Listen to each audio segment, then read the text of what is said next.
भारत और पाकिस्तान के तनाव में तुर्की को पाकिस्तान का साथ देना भारी पड़ गया, या कह लीजिए कि तुर्की पाकिस्तान के साथ देकर फंस गया। भारतीय व्यापारी और नागरिकों ने तुर्की को कंगाल करने के लिए कदम आगे बढ़ा दिए हैं और तुर्की के हर प्रोडक्ट का बहिष्कार किया जा रहा है। अब ऐसे में सवाल ये कि भारत के बायकॉट से तुर्की को कितना नुकसान होने वाला है और क्या तुर्की ने पाकिस्तान का साथ देकर अपने ही पैर पे कुल्हाड़ी मार ली। रिपोर्ट देखिए। तुर्की पाकिस्तान का हमदर्द, भारत के लोग सिखाएंगे सबक। पाकिस्तान का सपोर्ट, तुर्की पर चोट। न तुर्की का कुछ खाएंगे न तुर्की जाएंगे। पाकिस्तान के मददगार टर्की को लेकर लोगों में जबरदस्त गुस्सा है। टर्की का असली चेहरा सामने आने के बाद अब लोगों ने उसे कंगाल करने का बीड़ा उठा लिया है। टर्की का बायकॉट करने को लेकर भारतीयों ने अमल करना शुरू कर दिया है। यही वजह है कि टर्की बायकॉट ट्रेंड करने लगा है। कई ऑनलाइन ट्रैवल प्लेटफॉर्म जैसे एक्सिगो और ईज माई ट्रिप ने तुर्की के लिए फ्लाइट और होटल बुकिंग पर रोक लगा दी है। लेकिन बात यही नहीं रुकी। भारतीय व्यापारियों ने भी टर्की से आने वाले सेबों का बहिष्कार करना शुरू कर दिया। नतीजतन टर्की के सेब अब बाजार से लगभग गायब हो चुके हैं। टर्की पर बायकॉट अटैक, पाकिस्तान का साथ देने वाले टर्की का बायकॉट। कई ऑनलाइन ट्रैवल प्लेटफॉर्म ने बुकिंग पर रोक लगाई। ईज माई ट्रिप ने बुकिंग पर रोक लगाई। टर्की से आने वाले सेबों का लोगों ने बहिष्कार किया। भारतीय बोले न उनके सेब खाएंगे न घूमने जाएंगे। टर्की में डेस्टिनेशन वेडिंग पर भी बैन लगाने की मांग। इसी बायकॉट टर्की ट्रेंड में अब ट्रेड सेक्टर की भी एंट्री हो गई है। टर्की का पाकिस्तान का समर्थन किए जाने के बाद कई मशहूर मार्बल कंपनियों ने भी टर्की के साथ अपने सभी ट्रेड रिलेशनशिप खत्म करने का ऐलान किया है। टर्की से कितना होता था व्यापार? भारत हर साल टर्की से करीब 14 लाख टन मार्बल आयात करता है, जिसमें 5,000 करोड़ रुपए का व्यापार अकेले उदयपुर से होता था। टर्की का मार्बल अपने उच्च गुणवत्ता और खूबसूरती के लिए प्रसिद्ध है। राष्ट्रहित को प्राथमिकता देते हुए व्यापारियों ने टर्की से व्यापार बंद किया। व्यापारियों ने अपने मुनाफे की परवाह किए बिना व्यापार बंद किया। पाकिस्तान ने देखिए जिस तरह से हिंदुस्तान में जो आतंकी हमला हुआ था, कई जो हमारे पर्यटक हैं उनको मार दिया था बेवजह। तो पाकिस्तान में तो हमला करके हमारे सेना ने अपना शौर्य दिखाया और 9 ठिकानों पर आकर अब जो आतंकवादी थे उनके नेस्ता नाबूद कर दिया। लेकिन जो पाकिस्तान को सपोर्ट करने वाले तमाम ऐसे देश हैं जिनके लिए अब यहाँ के लोग व्यापारी उनका बायकॉट कर रहे हैं। देखिए, ऐसा है कि पाकिस्तान एक आतंकी देश है और उसका तुर्की जो है समर्थन कर रहा था अभी तक।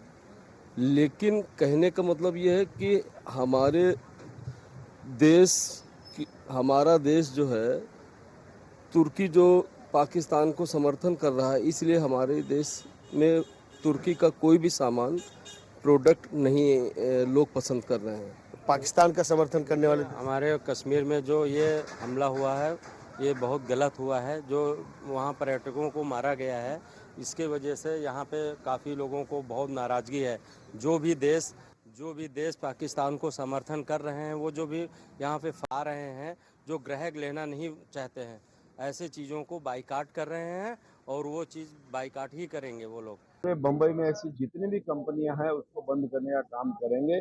पैसा इंडिया में कमाएंगे और पाकिस्तान को वहां जाके मदद करेंगे। ऐसा महाराष्ट्र में बिल्कुल चलेगा नहीं।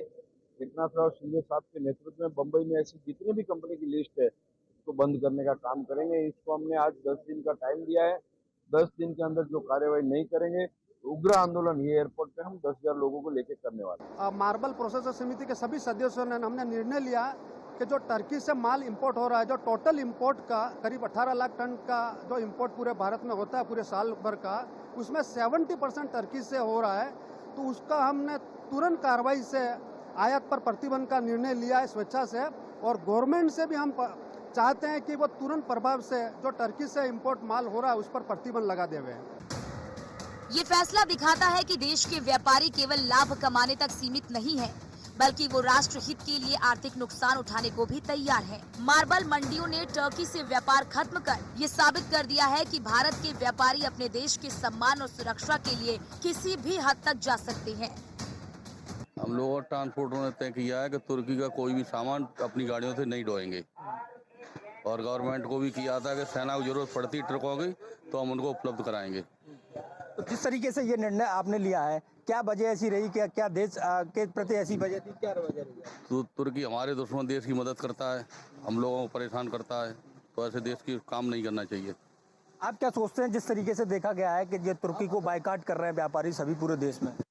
ये एक बहुत अच्छी पहल है जो हमारे देश के साथ है, हम भी उसी के साथ हैं और उसी का सम्मान करेंगे जो हमारे नागरिकों को हमारे देश के रक्षा हित में करेगा, हमारे फौजी भाइयों के साथ करेगा, हमारे नागरिकों के साथ करेगा, उसी के साथ हम संबंध बनाए रखेंगे।